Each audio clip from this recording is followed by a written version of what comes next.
Bonjour tout le monde, bienvenue sur cette vidéo d'architecture. Nous allons aborder ensemble le concept de pile que l'on retrouve en informatique sous plusieurs formes. Et c'est déjà quelque chose que vous avez peut-être rencontré sur d'autres vidéos de la chaîne. Donc je tenais à faire cette vidéo d'architecture pour vous présenter un peu plus en détail finalement ce qui concerne en fait un petit peu et comment se compose une pile au sein des différents systèmes ou même dans l'utilisation de nos différentes applications. Lorsqu'on parle d'une pile, on va parler d'une structure de données qui va reposer sur un simple principe. Le principe est très simple, c'est le dernier élément qui est arrivé et le premier à en sortir. Donc c'est ce qu'on appelle une structure LIFO, c'est-à-dire qu'on va empiler des éléments et forcément le dernier qui a été ajouté à notre structure sera le premier qui pourra en être sorti. Ça suit tout simplement l'exemple d'une pile d'assiettes, où si vous empilez des assiettes, vous ne pouvez pas enlever l'assiette du bas sans risquer peut-être de tout renverser, de causer des dommages, on va dire, un petit peu irréparable. Je vous ai fait pour cela un petit schéma pour vous présenter un petit peu comment on peut représenter visuellement finalement une pile. Donc on peut la faire de cette manière-là. Et on va la représenter, puisque là on va parler en termes de mémoire, avec un système d'adressage. Et on va représenter ces adresses telles quelles, c'est-à-dire des adresses hautes et des adresses basses. Donc une pile descendante, mais je vous expliquerai pourquoi. C'est pas toujours une pile descendante, mais c'est ce qu'on retrouve le plus souvent. Et on reviendra dessus un petit peu dans certains usages pour que vous compreniez pourquoi finalement, et bien lorsqu'on ajoute des valeurs dans notre pile, on en fait se rapproche de plus en plus vers les adresses basses. Donc on remplit vers les adresses basses et non pas les adresses hautes. Donc je vais pouvoir ajouter des valeurs, c'est-à-dire différentes valeurs, par exemple ici des entiers, que je vais pouvoir donc ajouter au fur et à mesure sur la pile, avec différentes valeurs. Donc c'est l'action d'empiler sur une pile. On va revenir un petit peu plus en détail là-dessus juste après. Et on peut bien évidemment retirer des valeurs, donc on parle de dépiler, et généralement quand on retire une valeur, bien on récupère la valeur qui a été retirée, parce que souvent elle nous sert à quelque chose pour effectuer un traitement ou effectuer des opérations avec. Donc on peut comme ça après empiler à nouveau, etc. Et vous avez compris un petit peu le principe de tout ça. Pour la suite, on a évidemment pour l'usage d'une pile certains algorithmes, donc c'est pas une vidéo d'algorithmie, je vous renverrai évidemment sur la playlist algorithmie si ça vous intéresse, on va retrouver certaines actions possibles sur une pile et qui vont, finalement, on va respecter un petit peu les règles de fonctionnement de cette structure de données. On va avoir généralement donc une fonction, une méthode push, qui va permettre d'ajouter un élément au sommet de cette pile. La fameuse, l'inverse, qui est donc la fonction pop, qui elle va permettre de retirer un élément, comme je vous l'ai dit juste avant, et généralement de le retourner. Donc on va récupérer l'élément qui a été retiré. On a aussi une fonction qui va être empty, qui va vérifier simplement si la pile est vide. Ça peut servir. On a la méthode pick qui va tout simplement récupérer, permettre de voir quel est l'élément qui est au sommet de la pile. On a size qui calcule en fait, qui retourne le nombre d'éléments de la pile. Et on a généralement aussi une fonction clear qui va permettre de supprimer l'ensemble des éléments de cette pile et de se retrouver à nouveau avec une pile vide. Donc on aura comme ça ces différentes possibilités. Donc je vous renvoie bien sûr vers la vidéo correspondante si les algorithmes vous intéressent précisément sur ce sujet.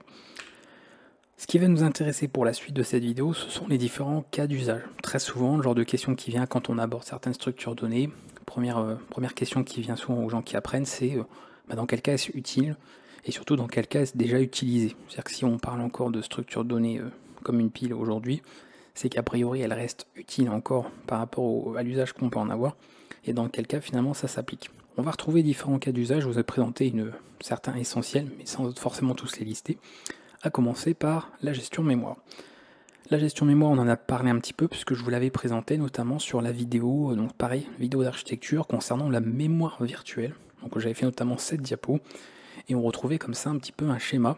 Et si vous regardez bien, vous remarquez qu'effectivement la pile, au fur et à mesure que l'on ajoute des valeurs sur cette pile, on va effectivement se rapprocher du tas, qui est un autre cas particulier, et on va donc effectivement aller vers les adresses basses. Vous voyez, je vous ai représenté ici des adresses, par exemple, codées en hexadécimal, et on va donc se rapprocher de cette forme.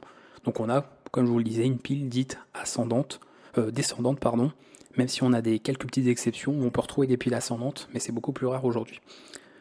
Je vous avais expliqué, je ne vais pas revenir en détail parce que je l'avais fait dans la vidéo sur la mémoire virtuelle, que cette pile va nous servir donc en cas de gestion de mémoire, de gérer différentes choses comme les variables locales par exemple lors d'un programme, lorsqu'on a un processus qui est lancé, les différents contextes de fonctions, que ce soit les paramètres, les types de retours, ce genre de choses. Et ce qui est important, c'est surtout que cette pile va avoir une taille variable. On ne va pas avoir une pile en fait avec un ensemble de places, d'emplacements illimités. On va généralement avoir une pile qui va être créée avec une certaine taille fixe Et bien sûr, si on arrive à un point où cette pile est saturée, on aurait donc un débordement de pile, ce qui causerait par exemple l'interruption d'un programme par le système, ou ce genre de choses qui est finalement une sorte de sécurité. Voilà ce qu'il faut voir. Sinon, en termes de gestion, ça peut être géré donc par exemple soit via un tableau, donc ça je m'adresse plus aux programmeurs, je fais le petit point rapide. Donc on peut représenter ça sous forme de tableau, c'est le plus pratique pour une pile, sachant que comme je vous l'ai dit, on a généralement une taille fixe, d'accord, donc qui est en fait limitée. Et on pourrait représenter aussi ça par une liste chaînée. C'est pas obligatoire, mais c'est tout à fait implémentable en tout cas de cette manière aussi. Voilà pour la gestion de la mémoire. Un deuxième exemple de cas d'usage, finalement, c'est le suivi de la pile d'exécution. Alors les gens vont avoir tendance peut-être à confondre les deux, à penser que la gestion de mémoire, finalement, c'est la pile d'exécution, c'est le suivi, mais on a bien deux choses distinctes. Vous avez vu, concernant la gestion de mémoire, on parlait surtout de ce qui est propre à un programme, à un processus et l'exécution de ce dernier. Au niveau du suivi de la pile d'exécution, on va plus être au niveau du système. Mais ça va aussi donc concerner un peu les mêmes, on va dire, spécificités, c'est-à-dire gérer par exemple les paramètres de fonction, des adresses de retour, des données locales, etc. etc. Mais c'est au niveau du système que c'est mis en place, donc ce sont des piles qui sont gérées par votre système d'exploitation et non pas ici directement liées au programme, d'accord, au processus qui est en route. Mais sachez que ça suit comme ça certaines similitudes, même si on a bien deux choses, on va dire, distinctes, donc avec différentes piles qui vont être bien sûr gérées au niveau de votre ordinateur. Un troisième cas, qui va peut-être moins nous concerner, si par exemple vous faites des cours, vous suivez des cours de programmation, mais qui est quand même bon à savoir, c'est l'évaluation d'expressions mathématiques. Ici, on a un cas très concret qui est ce qu'on appelle la notation polonaise inverse, donc qui fait suite à la notation polonaise tout court, ou postfixée ici, donc la notation inverse, qui en fait donc a été faite par notre ami c'était Jan Łukasiewicz, et qui a mis au point cette notation et qui permet tout simplement d'effectuer des calculs sans utiliser de parenthèses. Donc très pratique, on peut écrire des formules mathématiques et on n'a pas besoin d'utiliser de parenthèses en fait pour effectuer ces calculs, et ça permettait par exemple de créer des calculateurs avec des systèmes beaucoup plus simples, surtout à l'époque, parce qu'on parle de la Deuxième Guerre mondiale, donc vers les années 1945, où il y avait donc des ordinateurs qui étaient mis en place pour ça, notamment le ZUS 4, donc ZUSE, vous pourrez vous faire des recherches si ça vous intéresse là-dessus. Et on avait donc une pile qui était tout simplement intégrée à cet ordinateur et qui permettait comme ça de gérer un petit peu ces différents calculs. Je vous ai indiqué rapidement, parce que c'est pas le sujet non plus de cette vidéo, comment fonctionne même encore cette notation. Donc tout simplement, on a une expression qui va être évaluée d'accord, l'ensemble de notre expression mathématique qui va être évaluée. Si on rencontre un nombre, on place cet élément sur la pile. Si c'est un opérateur, bien c'est qu'à ce moment-là, on doit retirer les deux dernières valeurs de la pile. Donc on fait deux instructions pop, comme je vous l'ai expliqué tout à l'heure avec les algorithmes, et on applique l'opérateur qui est rencontré sur les deux opérandes. Et on obtient un résultat, et ce résultat, on l'empile sur la pile. Donc ainsi de suite, comme ça. Donc ce qui fait qu'à la fin, sur la pile, vous vous retrouvez, vous voyez qu'avec le résultat, vous n'avez plus les opérandes, puisqu'on les a retirées pour effectuer le calcul. Tout l'intérêt d'avoir ces fameuses primitives, push, pop, qui permettent comme ça respectivement d'empiler, de dépiler des éléments sur notre structure. Voilà, ça c'est le point un petit peu concernant tout ce qui concernait évidemment l'évaluation ici d'expressions mathématiques. Un autre cas pour terminer, que je vais un petit peu détailler, qui est le parcours d'arbre, ici. Et le parcours d'un arbre, par exemple, c'est un parcours en profondeur. Si on fait un parcours dit préfixe, on va avoir donc par exemple une pile qui va contenir l'ensemble des nœuds qu'on va visiter. L'avantage de ça, c'est que ça va nous garantir de ne visiter les nœuds qu'une seule fois, et de ne pas repasser en fait dans des nœuds de l'arbre qu'on aurait déjà traités. Sinon vous imaginez bien qu'on perdrait un temps phénoménal, voire même on obtiendrait un traitement infini, et qui n'arriverait donc jamais à son terme.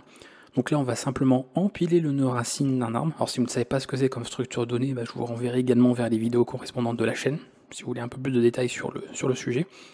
Et on va empiler le nœud racine sur notre pile. Donc vous voyez qu'à nous on utilise cette structure de données, et tant que la pile n'est pas vide, donc on va avoir un traitement qui va boucler, on va dépiler un élément, donc le premier sera évidemment le nœud racine, et on va traiter ce dernier, donc effectuer des tests, des opérations, des traitements avec ça. Et ensuite, si par rapport au nœud où nous sommes il existe un sous-arbre droit, on l'empile, et s'il existe un sous-arbre gauche, on l'empile.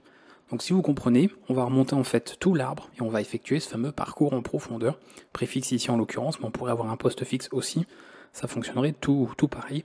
et on utiliserait aussi une pile pour effectuer ce genre d'algorithme. Ça, c'est l'exemple que je voulais donc vous détailler un petit peu pour que vous compreniez des cas d'usage qui sont suffisamment concrets en informatique pour que vous voyez un petit peu l'utilité qu'on peut avoir de cette structure de données. Alors, on a d'autres bien sûr cas possibles, j'en ai indiqué d'autres ici, notamment dans vos applications. Par exemple, quand vous êtes sur votre éditeur de code, si vous faites de la programmation, et bien lorsque vous voulez effacer une bêtise que vous avez notée, vous allez généralement utiliser un raccourci, soit via le menu, soit via le raccourci clavier CTRL-Z, et ça va effectuer une action qui va tout simplement annuler la dernière action. On peut à l'inverse rétablir l'action qui a été annulée avec un CTRL-Y, c'est ce qu'on appelle en anglais le fameux undo, redo, et ce genre de fonctionnalité va être développé ou va être maintenu via une sorte de système qui va garder en mémoire en fait un certain historique, et ça va permettre comme ça de revenir en arrière et revenir en avant sur certaines actions qui ont pu être faites. On retrouve également ça dans les logiciels d'image. Par exemple, si vous êtes sur un logiciel comme Photoshop, comme GIMP, vous allez pouvoir effectuer un certain nombre d'actions et il va regarder ça dans un historique. Et si à un moment donné, vous voulez annuler un filtre, l'application d'un traitement, vous pouvez aussi revenir en arrière ou même répéter un traitement qui a déjà été effectué grâce à la structure qui a bien été gardée ici en mémoire. Ça, c'est le point applicatif. On a un autre usage possible avec les langages de programmation. Évidemment, si on veut faire par exemple évaluer certaines choses pour les langages qui sont construits, on peut aussi utiliser une structure de pile qui peut servir un peu comme l'évaluation d'expressions mathématiques pour effectuer des calculs, mais alors pour trouver un petit peu la même chose pour tout simplement nos langages de programmation. Donc ça a vraiment un intérêt finalement d'utiliser la pile pour ces cas d'usage-là. Les appels système aussi, donc tout ce qu'on appelle les size calls, donc c'est tout ce qui est utilisé par exemple sur Linux, sur Windows, mais qu'on voit moins puisque c'est lié à l'API carrément du système. Donc tout ce qui appelle système, bien sûr, donc on va dire plus bas niveau encore que la couche applicative que nous utilisons, on a bien sûr cette structure qui peut être utilisée par le noyau pour pouvoir effectuer certains calculs ici bas niveau, liés au système, donc liés au noyau lui-même directement. Donc ça fait partie un petit peu d'un cas d'usage qu'on peut avoir. Alors il y en a plein d'autres, vous avez peut-être entendu parler aussi des tours de Hanoï, donc c'est une sorte d'algorithme qui utilise des piles, donc on peut mettre au point ce genre d'algorithme. Une fois qu'on a implémenté le système de piles, on peut utiliser ça pour avoir tout simplement déplacer des éléments sur 3 piles et d'obtenir en fait à la fin une seule pile rangée avec différents anneaux de taille on va dire décroissante. Donc on a ce genre de problème algorithmique qu'on retrouve aussi qui utilise les piles. Et enfin, je peux vous donner d'autres exemples. On a aussi votre navigateur, oui, on en parlait forcément, s'il y a un système d'historique pour les logiciels ou autre, votre navigateur c'est pareil, quand vous faites précédent, genre les historiques de navigation, vous gardez en fait une trace de tout le cheminement que vous avez suivi. Donc forcément, si vous cliquez sur la touche précédente ou suivante, vous pouvez revenir sur la page précédente, la page suivante. Donc on a un historique comme ça qui est conservé dans une pile.